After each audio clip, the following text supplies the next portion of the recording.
अध्याय 7 अहिल्या उद्धार। यज्ञ की सफलता के बाद विश्वामित्र राम और लक्ष्मण को मिथिला ले जाने लगे। मार्ग में एक वीरान और शांत आश्रम पड़ा। राम ने पूछा, गुरुदेव, यह आश्रम सुनसान क्यों है? विश्वामित्र बोले, यह महर्षि गौतम का आश्रम है, जहां उनकी पत्नी अहिल्या पत्थर बनकर वर्षों से प्रतीक्षा कर रही है। विश्वामित्र ने कहानी सुनाई। इंद्र ने छल से गौतम ऋषि का रूप धारण कर अहिल्या का पतिव्रत भंग किया। जब गौतम ऋषि लौटे, उन्होंने इस पाप को जान लिया और अहिल्या को शाप दिया कि वह शिला बन जाए।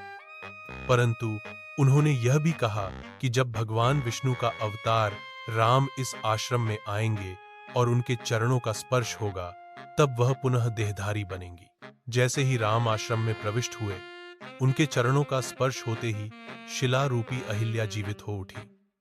वे दिव्य रूप में प्रकट हुई। उनके नेत्रों से आंसू बह निकले। उन्होंने राम को पहचान लिया और हाथ जोड़कर नमन किया।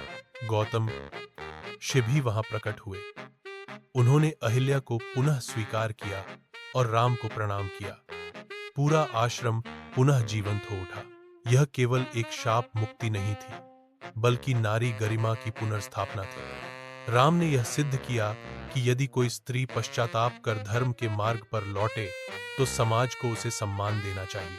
अहिल्या उद्धार राम की करुणा, विवेक और धर्म की प्रतिष्ठा का प्रतीक बना। यह प्रसंग आज भी क्षमा, पुनः स्वीकार और सम्मान की भावना का प्रेरक है।